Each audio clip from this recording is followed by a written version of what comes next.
Ladies and gentlemen, the Vikings are 3-1, and it's a day for celebration and also a cause for concern because this team is an ugly 3-1. And while it's always good to have 3 wins out of 4 games, let's talk about what needs to be fixed moving forward so we can keep that going. And that's what we're going to talk about here tonight. And it all starts with the good, the bad, and the Kirk. Welcome to the Real Forno Show. Welcome to the Real Forno Show. Writer at NBC Sports Edge. Contributor at USA Today's Vikings Wire. Sports Illustrated's All Seahawks. And founder of Substack Run and Shooter. As well as a member of Climbing the Pocket.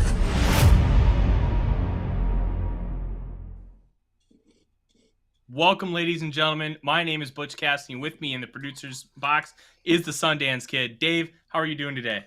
I'm doing great. How about you? It's a beautiful Monday down here in Texas.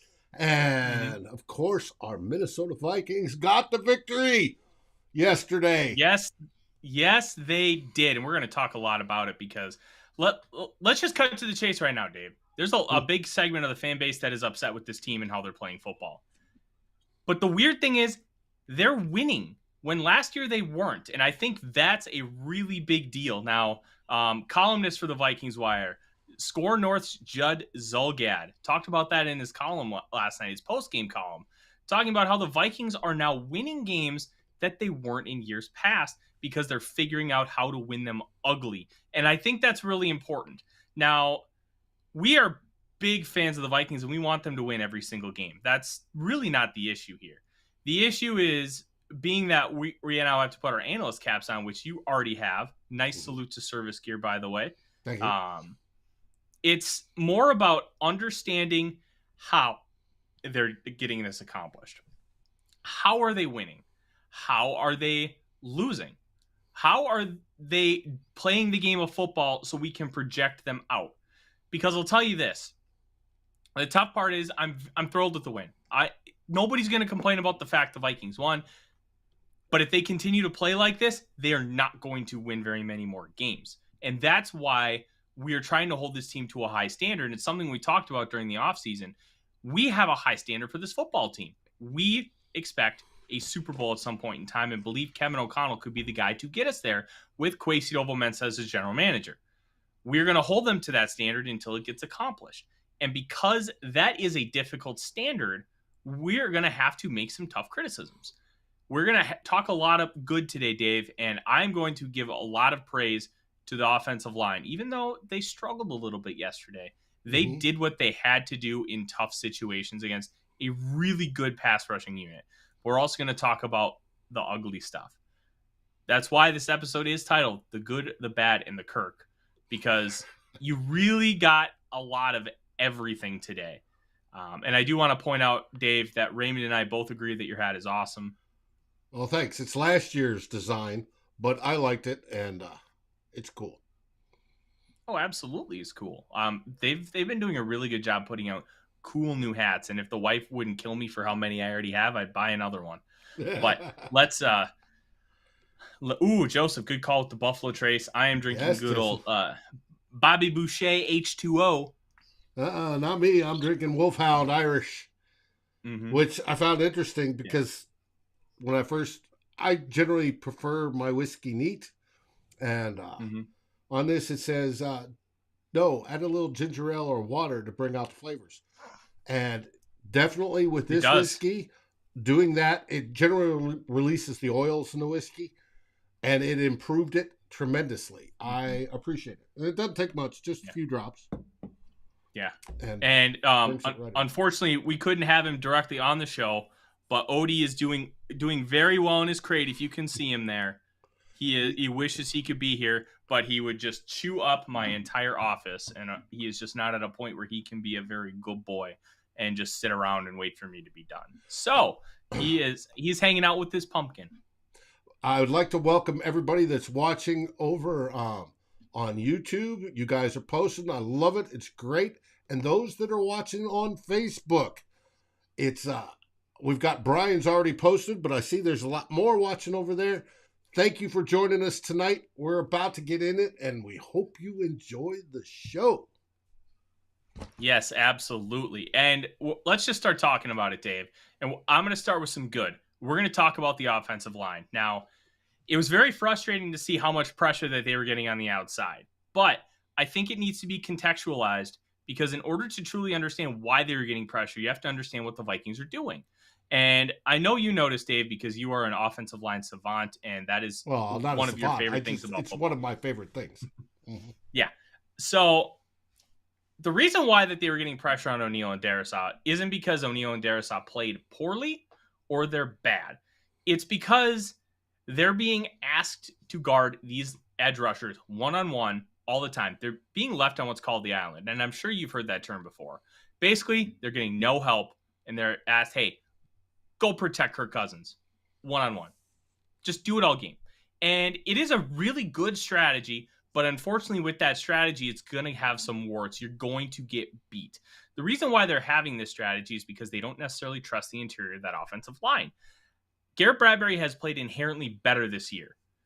That's because the guard play around him has improved, and they aren't asking the guards to help out the tackles at all. They are focusing on just the interior. That means Garrett Bradbury feels like he doesn't have to compensate for anybody. He just has to go do his job, and they're scheming very well around what Bradbury is, and that is an average center.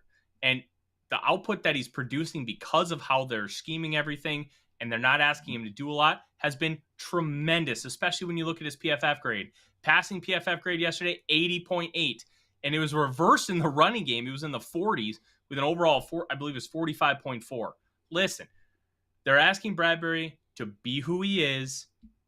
He's going to lose, but he's losing slower, and he's making better decisions, and he feels comfortable with both guards next to him because Ed Ingram has been very good, and he has shown real improvement, especially in his pass blocking over the last few weeks.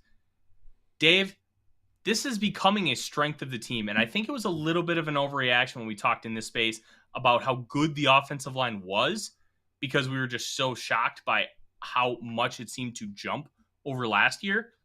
But this unit has been consistent, and they are protecting Cousins consistently better than they have before.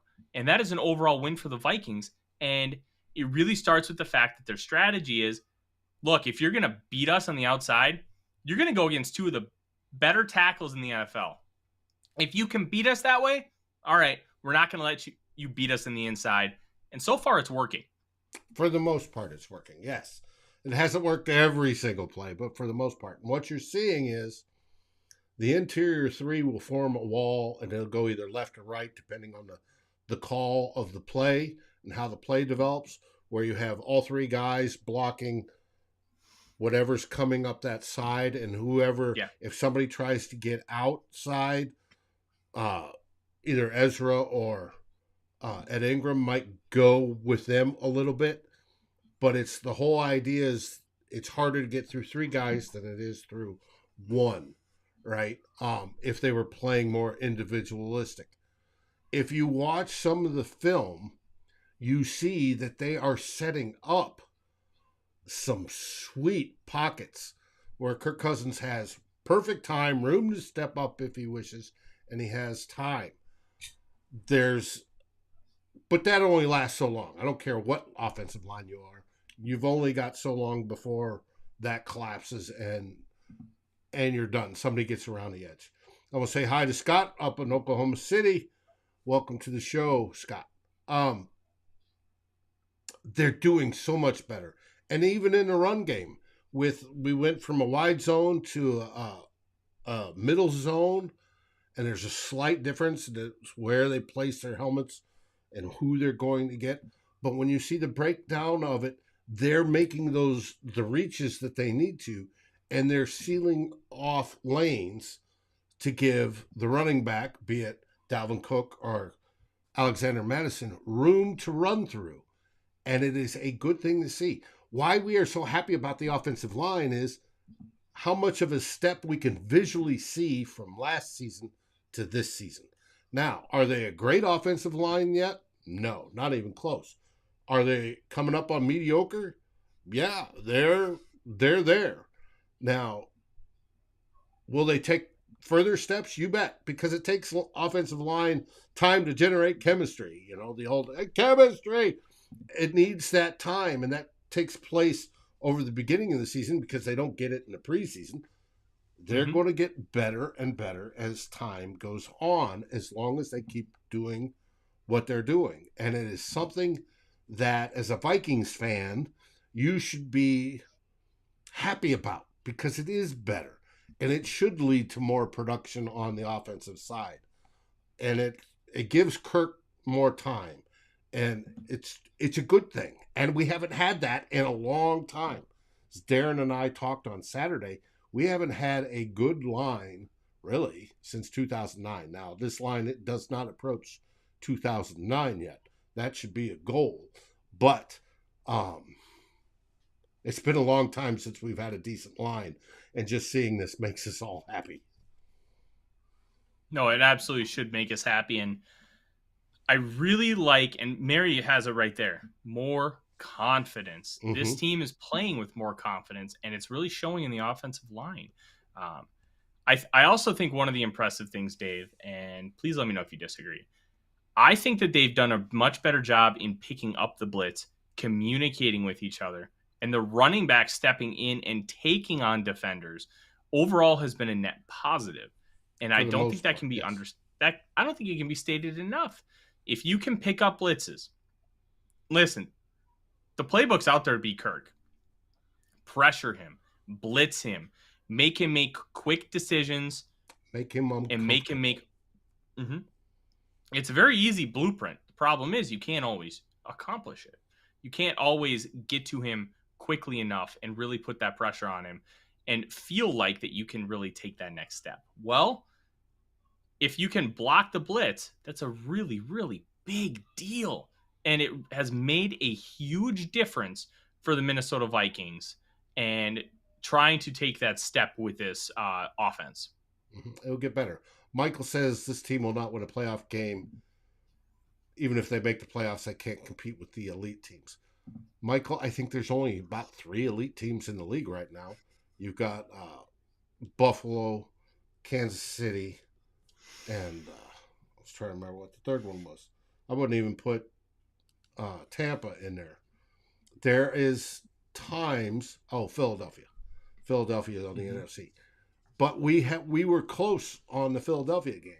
If it wasn't for a drop ball, we would have been in it. And it's just, give this line, specific offensive line, to gel and start. Give the offense time to get going. Now, Kirk Cousins is off to a relatively slow and alarming start, but he's Kirk Cousins, and he has demonstrated the ability to come back in the fourth quarter. Mm-hmm. It was today they were talking about, he's great on scripted plays and in the fourth quarter. If he can smooth that out and get into, Kirktober and Kirk November, we're going to be better. Now we worry about the defense, but that's a whole different other story. But I wouldn't worry about elite teams or being competitive in the playoffs yet. We have a lot more of the season to go. Yeah, absolutely. And we've already beaten one of the so-called elite teams, and that is the Green Bay Packers. Now, obviously, losing to the Philadelphia Eagles like that hurts, but we've seen the Eagles are legit, and they're already 4-0, and they're not just winning. They're beating people. Like, they got down 14-0 to the Jaguars. Jaguars started quick. And then once they got that 14-point, they just started pulverizing Trevor Lawrence in that offense. It was an absolute beatdown from that point on. This Eagles team is legit. They are very, very good, and they're built to compete for a long, long time. Now, let's kind of talk about this. Joseph brings it up.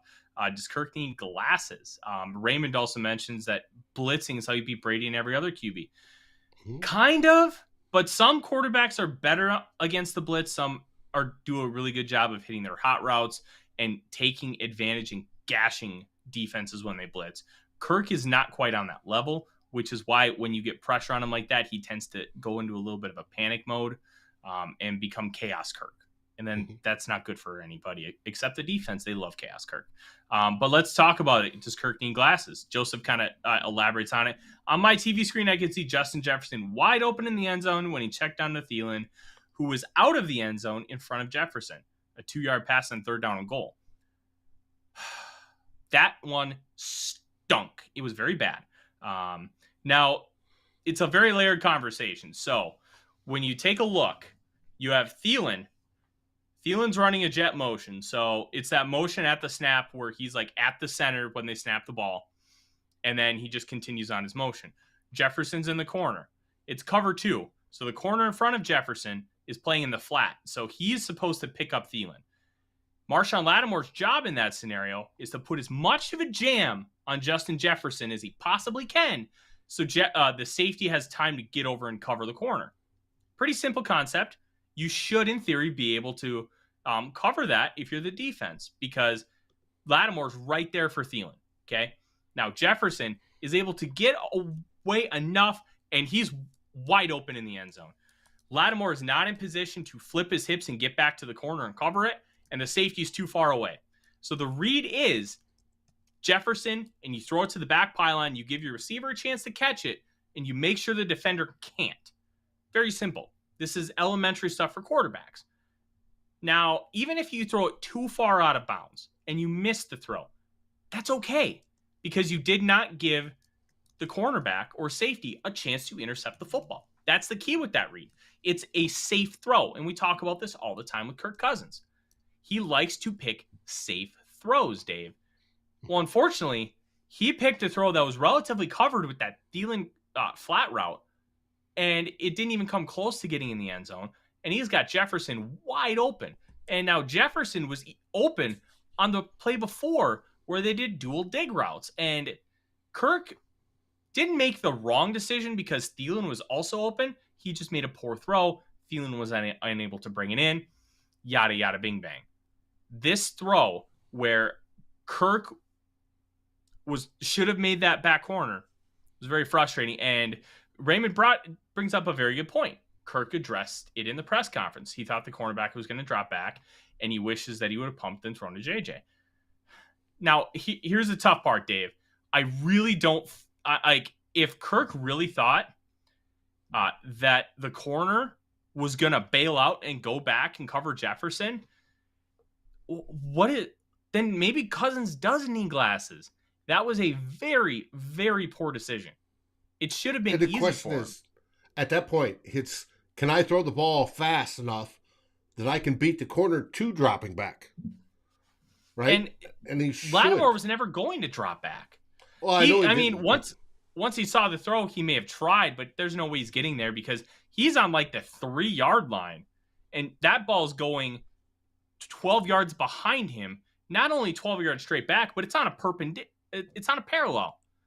So he's got to go even farther to try and make an impact on that throw. Cousins has the protection. He's got to know that when he sees Lattimore jam like that and then stay in a drop zone, that throw is open. Any capable starting quarterback in the NFL can make that throw. Any capable quarterback. Teddy Bridgewater can make that throw. Tua can make that throw. Mahomes, Kyler, Lamar. Hey, you know what? I bet Cooper Rush can make that throw. That young man is now 4-0 as a starting quarterback. So it's a little less of an insult that he beat the Vikings on Halloween now, which is always good for us. Our misery is less miserable. It's just really tough after the bye. Yeah, it's really tough that Cousins is not making those reads because it's very simple. It's elementary stuff. And it has me concerned, Dave. Why isn't he making those reads? O'Connell did say in his press conference today that they're still going through the ups and downs of learning this offense. They're still gelling together. And Kevin O'Connell is very confident that Cousins will become more consistent in this offense. Look, you've been playing in the basically a modified version of the same system since 2013. At what point, Dave, are we going to get this figured out? Because as much as there might be a little bit of a learning curve with communication with O'Connell and Cousins, I'm not buying it anymore. This is the offense that you've run for years. It's the same concepts. You're running them slightly differently, but you're talking about, oh, here's a dagger concept. Dagger concept, the inside receiver runs a go, the outside receiver runs a dig and cuts underneath. So if they jump the dig, you have the deep route. If they stay deep to cover, you have the dig on the inside. Very simple concept, right? So what this offense does is it's the illusion of complexity. They're going to run that concept down your throat and give it to you in about 10 different ways. It's like, hey, Dave, here's the vanilla ice cream. Now each time you get it, you're going to have different toppings on it. That's what this offense is. It's the same stuff shown differently. And I'm not buying that this quarterback needs more time in a system that he basically already knows. He's worked with O'Connell before. He's worked with McVay before. He's run this offense with Sean McVay. Now, obviously, everybody who runs the same thing, like every manufacturer, Kemp's, Blue Bunny, Haagen-Dazs, Baskin-Robbins, they're all going to have their own vanilla ice cream. They're all going to be slightly different. But at the end of the day, it's vanilla ice cream. Kirk Cousins should know this by now. They should be comfortable. And it's just inherently frustrating that they're still talking about this. And he is not making simple reads with easy throws. I'm not even asking him to throw into double coverage or make a gutsy throw. This is a simple throw. It's an easy throw. It's a throw any starting quarterback can make. And we're still talking about this. This is the frustration with this Vikings team and Kirk Cousins. Joseph says Andy Dalton can make that throw. Andy Dalton made some big boy throws yesterday. That throw to Chris Olave to set up that attempting game-winning field goal, the double doink at the end, that was a big boy throw. Nicholas is correct on this statement, though. We had some drops. Oh, yes. The Johnny Munt drop on 3rd and 1. People, I saw Kevin Seifert of ESPN. I have a lot of respect for Seifert. He is a very, very good writer and reporter. He mentioned that, Adam Thielen was open on the corner route. The read there is if the flat is open, you take the flat first because it's an easy first down. And Kirk made a great throw. Johnny Munt dropped it. And like there was some off kilter stuff. I highly recommend Luke Braun, the host of Locked On Vikings, good friend of mine. He started a Patreon. I recommend you go subscribe. Each week, he breaks down multiple different things on the Vikings. And last week, he talked about why Kirk Cousins was inaccurate. He was oddly inaccurate last week, and there was some really good insight as to why. And I don't think it'll be a long-term issue, at least not yet. I recommend you go watch that. Well, Kirk Cousins is off to his worst start as a Viking. When you're talking about how accurate he's been, and yes, Luke did a great job, and the mechanics where he sails balls and he's behind. We saw a lot of behind balls yesterday, right? And short a little bit. Whether the one is CJ Ham, where CJ Ham came back in and tried to get it and failed to get it, but they were not as nicely thrown as we're used to with Kirk Cousins, because Kirk Cousins has the talent and throws a nice football. It's whether he's holding on to it just a little bit better or whether he wants to step into it, because he throws a better ball when he can step into it body-wise. We see a lot yesterday and the week before and the week before that, where if he feels the pressure in a rush, he steps and throws off his back foot, which sails a balloon ball and more susceptible to interception and more susceptible to not be accurate. There's certain things Kirk is not doing as well as he used to, but we hope that comes around, because it may be the uncomfortableness of learning the new system, which is related to the old system, but with different language. The whole getting the chemistry, offensive line has chemistry. Obviously, Kirk has his own chemistry with how he deals with what wide receivers he trusts and how he likes to throw, and whether he knows they're going to be, and by trust, some of that means as a quarterback, if you're dropping back and you get the ball and you're looking over here, but you know you got Adam Thielen off this way, you don't have to look at him to know he's going to be exactly where you want to turn and throw the ball to, that he's going to be there, right? Stuff like that. We may have that little bit of a bump in the road, and it's a big bump so far, that it's not happening yet. But I think what time it is. I just like the fact that we've been lucky, and luck plays a part of football. You cannot tell me otherwise. You can be great, stats across the board, and you have that football bounce the wrong way.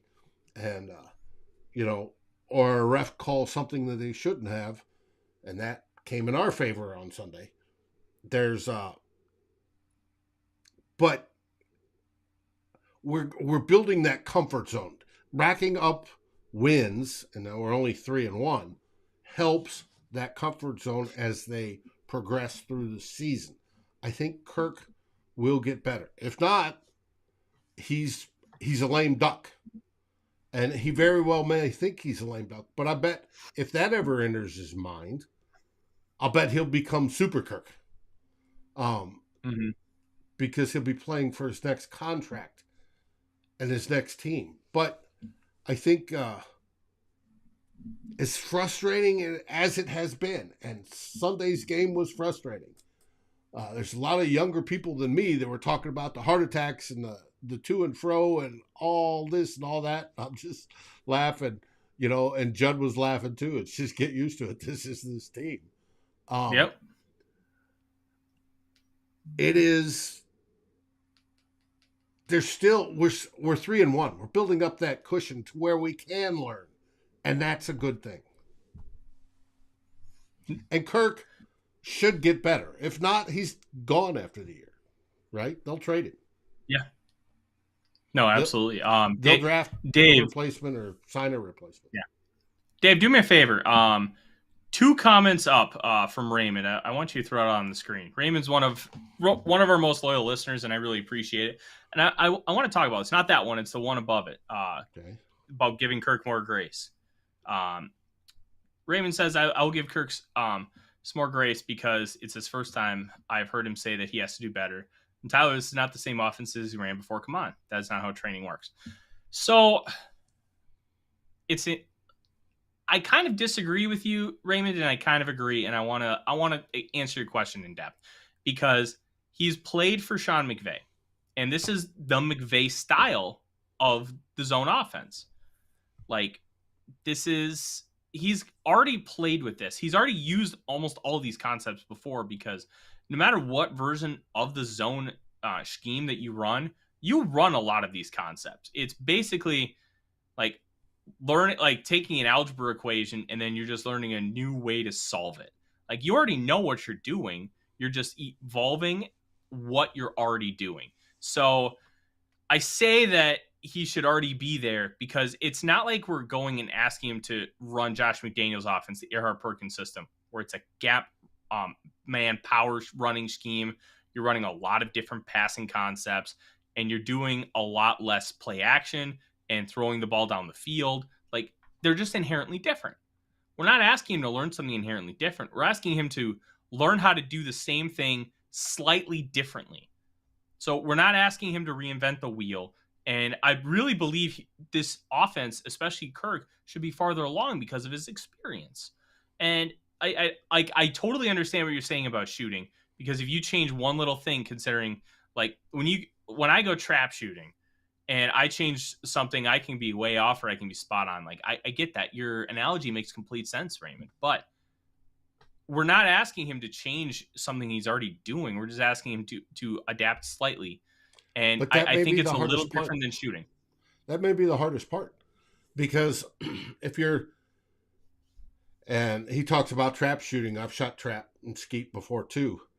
And I relate to that. But to me, it's more golf because I grew up golfing. You can go up there and you have a particular swing, right? And you're good at it. You're good at it, but you're not quite getting there. And then you try something new. To me, it was, I used to, rather than interlock fingers on my grip, I used to overlap fingers on my grip. And once I eventually went to the interlock and it and got it to feel normal, I was playing better. It's something that, yeah, I was doing it, I was real close before. I mean, very, very close before. But I completely changed my drawback, everything else. And that was easier to change than to just modify little bits, tweaks at a time. I completely did. That was an easier change than just, little tweaking at the edges.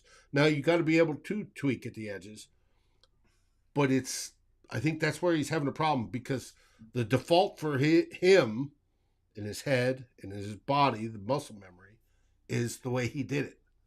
He's being asked to do it just slightly different. Whether the thought process is, I'm looking at that corner and I'm going to read him. He's going to drop back. I'm seeing something. He's going to drop back. Don't throw. Whereas Kevin McConnell is in his ear going, no, that's where I want you to take that throw. That's where I want you to push that read, because you have the talent and the arm to get the pass there before the defender ever gets there, right? Take that throw. He's having a hard time because he's so ingrained over 10 years of going, no, no, no, no, I go over here. No, I know that corner's going to do this, so no, I'm going over here, right? To get him to change that is harder than would be to go to a completely different system, because then it's a fresh start. It's that little bit of tweaking, that last little bit that's hard. Does he get there? I think he will. And when he does, I think we're going to be excessively happy, and we're going to see the explosion in offense that we were promised, that we have yet to see through 4 games. Does that make sense? I think it does. And I think I'll kind of step back and not be as annoyed about the system, because I think, Raymond's comment, hearing you kind of explain it, walk it through from that perspective, I think it makes a little bit of sense. And now I'll be less annoyed about learning the scheme and more annoyed about just his decision making, because it was booty. And one thing that we always notice, and you mentioned it at the top, Dave, he was really good on those scripted plays, and then kicked it into high gear when things were, about to go down the toilet. And that happened the last few years too. Remember, when he gets 2 scores down, he becomes Super Kirk, and he pads the stats. We want to make that gap between scripted and Super Kirk. We want to narrow that and close it. Mm-hmm. So one interesting thing, Dave, that it all started with his interception, right? Once he threw that interception in the first quarter to Tyrann Mathieu, just kind of went kablooey. It went, as Paul Allen says, it went pear-shaped. He just kind of, he goes into a shell and doesn't want to push the ball down the field. And I think that's one of the reasons why he didn't want to make that throw to Jefferson. Even though in hindsight, you got to make that throw to Jefferson, man. You're Kirk Cousins. How do you fix that? Do you know? Have you listened seen enough? How do you fix that? I don't know if a quarterback throws a bad interception, how do you fix it? I don't know if you can with Kirk at this point, because he's 34. If it's not fixed by now, can we expect it to get fixed? I genuinely don't think so. No, you can with play calling. You then start to give him stuff to get him in rhythm. Have him throw a screen. Have him throw something to the flat. Have him throw an out. You step him down on your next series of throws, right? Purposely. Step him down and build his confidence back up. He will then go, and as long as he can successfully do that, he will then come out of that funk and go, hey, I threw an interception, but I just now threw 5 passes in a row, less than 10 yards, but they're all successful. So next time I'm going to push it a little bit further, and I'm going to push it a little bit further. And then you bust out, KJ Osborne deep to clear something out, and then have JJ coming across and Thielen come in the middle, and then go, take your choice based on coverage. And I bet he makes the best choice at that time. But those are coaching things. You make them. It's, I don't like saying it, but you're coddling them. You're making them feel good. But in the long run, that's an advantage because he produces better. Mike Zimmer, when that would happen, would suddenly call a rash of hand the ball off to Dalvin Cook. Hand the ball off, hand the ball off, hand the ball off, hand the ball off, hand the ball off, and he wouldn't get that many throws, right? But what you need to do, it's like the receiver that drops it. What do they say you do? The next throw, you go exactly back to him, right? Because you want him to catch it. You don't want him thinking about it for another 20 minutes before he gets the ball again. And those are things that can build confidence, Mary, thank you, in how you're playing. And then all those errors start to diminish over time. He won't be making as many. Kevin O'Connell should know this. That's what we should expect to see. Next time, watch it. If there's a particularly bad interception throw, watch what comes on the next series when Kirk Cousins has, when the offense has the ball again, what Kirk Cousins is asked to do. And hopefully it's very rhythmic style, get him to do stuff. Now, do I like that he threw the interception? Oh, heck no, I don't like that he threw the interception. Do I think there's problems with his mechanics sometimes? Yes.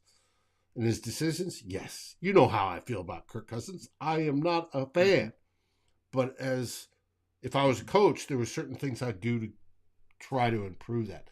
I think Kevin O'Connell is smart enough to identify that. We both listen to Judd. We love Judd. I've loved Judd for years since he was with the Strip.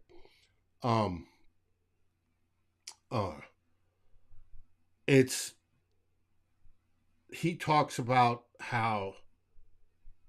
Now I lost my train of thought. When it comes to Kirk Cousins, I still lost my train of thought. Never mind. Keep going. I was going to say something, but it got destroyed by one of the alcohol molecules. You lost that brain cell. Understood. Well, I think you'll have it come back. Like, well, hey, Purple Haze, welcome. It's okay if you're still in Europe time. I hope you enjoyed the trip out across the pond to England, because not only did you get a Vikings game, you got a classic Vikings game where they have to eke out a win at the end. Like, you got a real Vikings experience in a different country. That's not something that you could have said with the previous two games. So that is cool. We've had plenty of Kirk Cousins talk, and once I get my hands on the All-22, there will be a lot of breakdowns with Kirk Cousins. I'm going to look, Dave, at the play calling afterwards and kind of see how Kevin O'Connell challenged him, because I don't know if you're right. I think you're right in concept. I don't know if you're right in how it's being implemented. And I'm going to find that answer out, because it is interesting to kind of hear you break it all down. And hey, let's challenge him. Let's give him the opportunities to make those kind of throws. But my point of contention is, my hypothesis is, he doesn't want to make those throws, even if they're there, because he goes into a shell. So that dichotomy is going to be, turtles. That's a great way to put it. It's going to be interesting to see how that kind of translates. And what Judd was thinking in that, I found that brain cell. What Judd was thinking is that how Kevin O'Connell thought he was getting a certain thing with Kirk Cousins. And then he's starting to realize that, no, Kirk Cousins is doing this and producing this. And he's like, oh, no, I thought I could do this, but now I got to coddle him or do whatever and coach him. And it's different. And then realizing that, oh, I understand why Mike Zimmer did what sort of Mike Zimmer did. And it was, or the Kubiaks, more likely the Kubiaks and the Kubiak system. That's why we're seeing a lot of what looks like the Kubiak system being run. Mm-hmm. But I think it's both a learning part on Kevin O'Connell as a new head coach and on Kirk, but watch that sequence afterwards.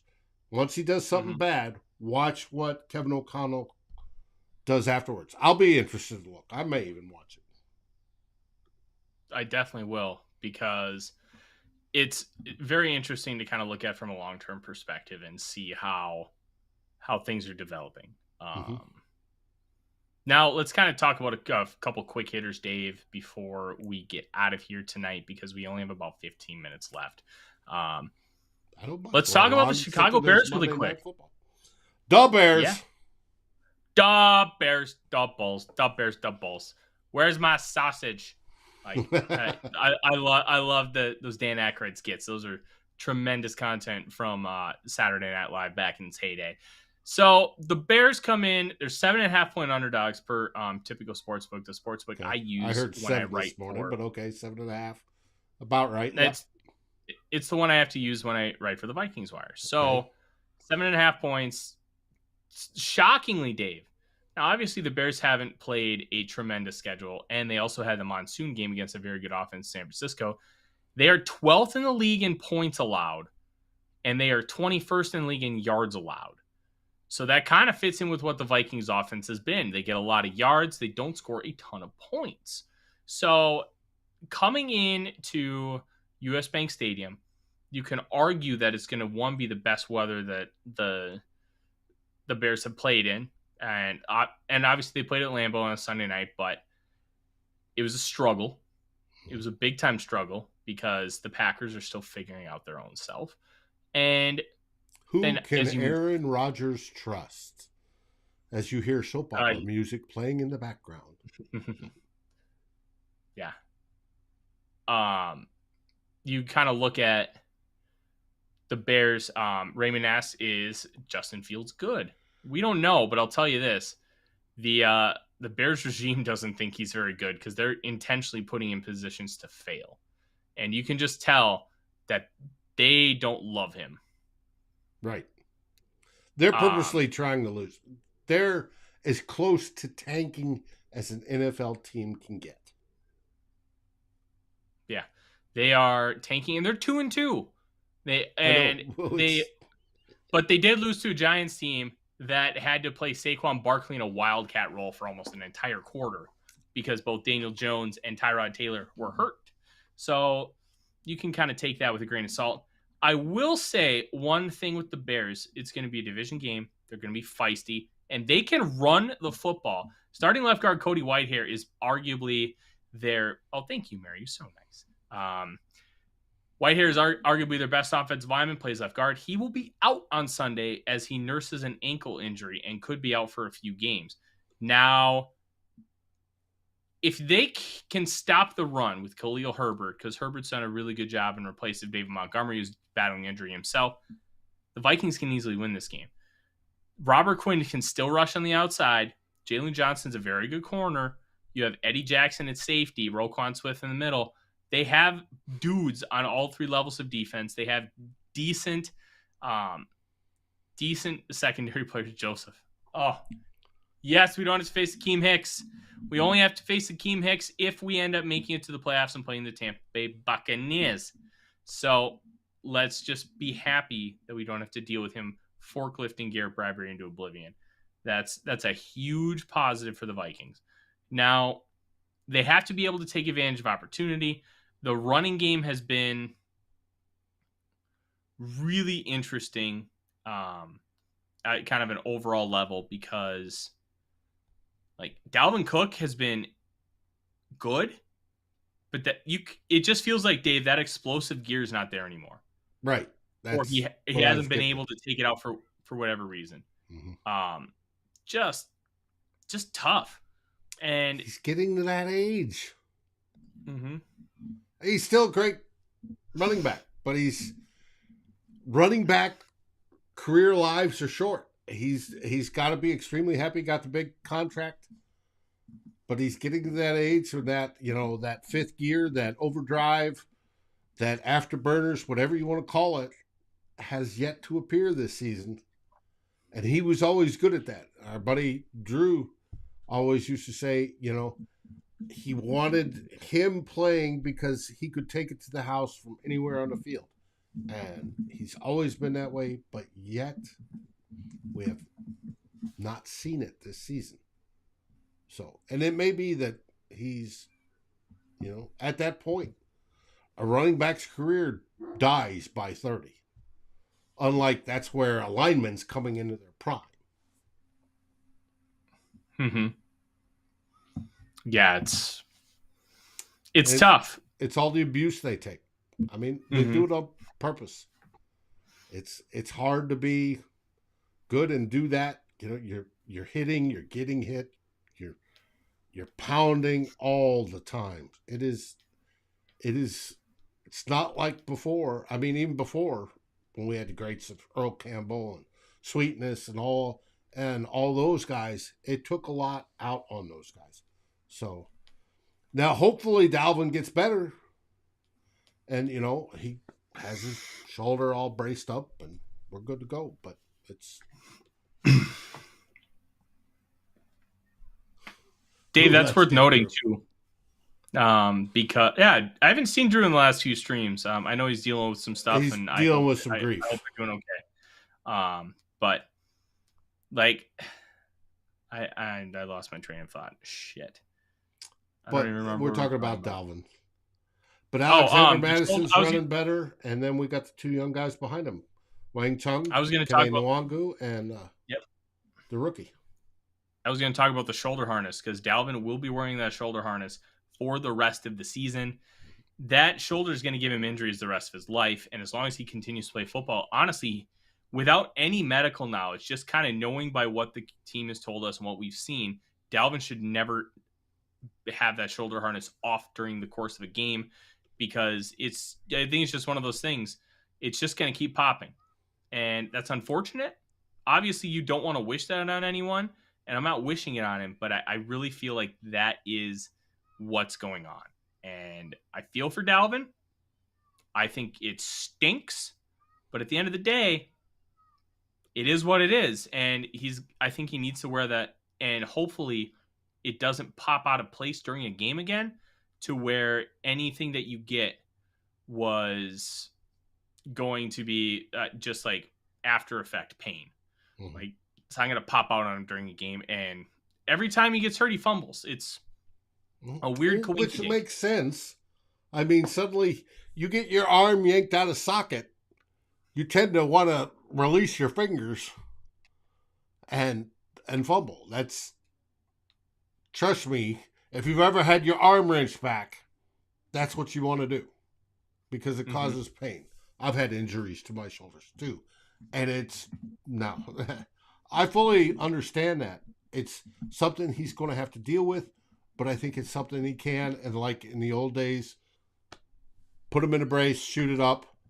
They don't use Toradol like they used to, but they use something else and let him go.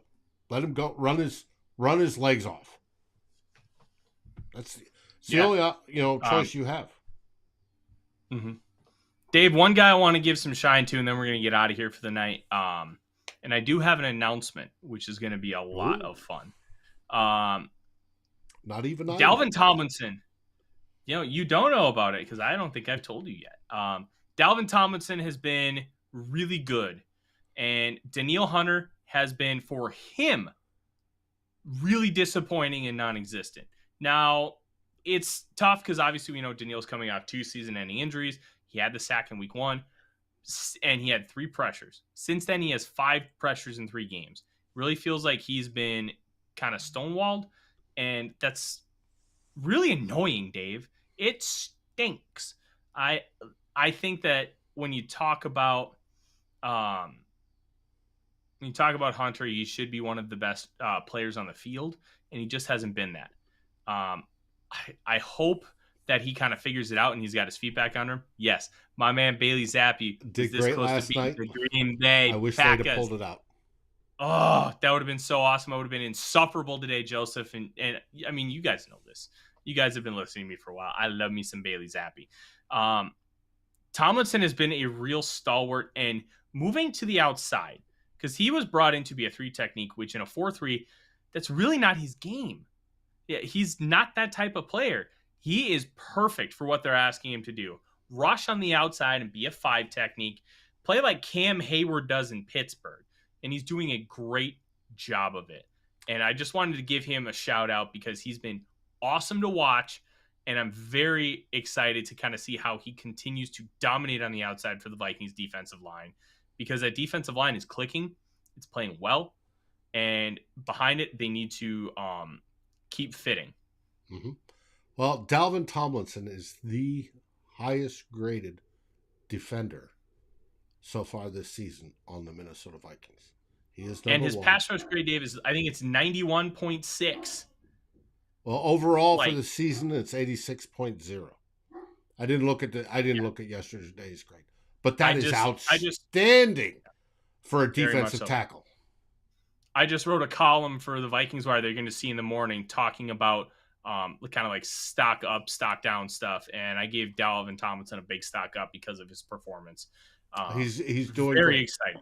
And if we get Danielle Hunter, Zadarius Smith has been productive, right? Danielle Hunter is not anywhere near what he was so far. He's played a couple good, very, very good right tackles, but he needs to step it up. If he steps it up, gets back to normal, add that, and then Phillips just occupying blockers, you're going to, we talk about playing against elite teams. If the pass rush can get there, that makes up for a lot of the deficiencies on the back end when we play shell, which drives people crazy. When we play the zones that we do, that makes up for a lot of it. So if Dalvin Tomlinson plays better, Z plays as well as he's doing, and Danielle gets back to his normal self, and he's nowhere close as of now. If he gets back to there, the defense will improve. The defense is a heartburn spot right now because they're not good. Haven't been real good other than points in the fourth quarter. They need to improve. It may take time. I know people are calling for Ed Donatell's head already. But give it a little bit. If those guys get spun up, it'll explode as to how well, and then hopefully they can pressure. Speaking of pressures, how do you beat Chicago? Contain Justin Fields. He is the worst against pressures. He can't stand pressures, right? He can escape, though, and he can escape. That's one. But he doesn't throw well against pressure. If you keep him pressure, and then his wide receivers are dropping balls at a worse rate than any other team in the league. So if you cause him havoc, and this should, Ed Donatell, listen to Dave, type deal, go after him, bring out a blitz, bring out a series of blitzes. I know you've been shy on that so far, which is surprising, but bring them out. It will pay off. Yeah, exactly. All right, Dave, let's talk about what we have going on in the network the rest of the week. Tomorrow night we have Viking singular hot takes with a great Flip Mozzie and Eric Thompson of Daily Norseman, who should have flown back today. We talked about Luke Braun earlier. Luke Braun should be flapping his arms right about now if he hasn't already got over here. They both come from England. Eric will tell us about being in England and bring us the hot takes as he saw them at Tottenham Hotspur while he was there. Wednesday, we have Vikings Happy Hour. Right now, it's the regular cast, no specific guest. However, we may find one. Who knows what happens in the mysteries of the night. And then come on Saturday, you have two old bloggers, Darren and I, and we'll go over the pregame with the Bears. Darren will obviously talk about the Saints game a little bit beforehand because it gives him a chance to do such. We both want to thank you for our highest viewed show, which was last week. What's Wrong with Justin Jefferson? We hopefully put that out there. We may do a What's Wrong with Kirk Cousins or What's Wrong with Danielle Hunter. Who knows what we may do, but it should be a good show. That's what's happening on Climb in the Pocket. And we appreciate all of you, everybody out there that's watching, that's listening on podcasts, that's commenting on Facebook, commenting, on Twitter. We appreciate you with all our hearts. And as always, please like, subscribe, and ring the bell if you haven't already. Tell your Vikings friends. Tell your Packers enemies. Tell your Saints enemies. We lost our Saints fan who hasn't joined us this week, who was talking smack because, of course, we won this week. So, Who knows? Maybe we have some Bear fans come on this week. Yep. All right, Dave, now for my announcement. During, obviously, the bye week, after the Dolphins game, we do have a bye. Not that Monday, right after the Dolphins game, but the following Monday. I believe it's October 24th. We're going to have Nick Olson and potentially Matt Freeze. I need to confirm with Matt and we're going to be going in depth with scheme. We're going to be talking about what the Vikings are doing, why they're doing it, why it works, and how they're using this offense and defense to attack. And I want to be able to bring their knowledge and expertise to you in video form because they are two of the smarter guys on the internet when it comes to the Minnesota Vikings and the nitty-gritty details. And I really think that it's going to be a fun show, and I want you to look forward to that. I confirmed with Nick this morning. It's going to be a lot of fun. And Dave, we're going to have a lot of clips and pictures for you. Just send them to me. I'll get them ready. And if you don't know, Nick Olson, Matt Freeze, and their partner, forget off the top of my head. It's Greg. Yes, Greg. Who's on and off, but he does the podcast Kindred Skulls. And if you are looking for a great Vikings podcast to listen to that is semi-associated with us, not quite, barely, some, type deal, listen to Kindred Skulls. You will learn an awful lot, and those guys are great. Until they get talking about their fantasy teams, and then nobody wants to hear about your fantasy team. Nobody cares about your fantasy team. Nobody cares about mine, and I need 4 points from Matt Gay tonight in order to win in the Vikings Media League. So keep your fingers crossed for 4 points from the Rams kicker. In the meantime, that is Dave. I am Tyler. Make sure you follow Climb the Pocket at @climb_the pocket on Twitter. Make sure you follow me at the Real Forno. Dave, I don't even know how to pronounce your Twitter handle, so it's Luftkrieger, which means air warrior in Norse. That's very, very fitting for you, Dave. Yes. Very fitting. That's why I picked it 20 years ago. Perfect. In the meantime, make sure you do what Dave said. Like, subscribe. Joseph, I am going to go I'm going to go bust him out of jail here in a few minutes. I've been keeping an eye on him on my phone. He's been a good boy. He's just sad that he's not with Dad. So, meantime, Vikings looking to go 4-1 this Sunday. And as we always say, is when we turn your Monday purple, Skol Vikings. Skol Vikings!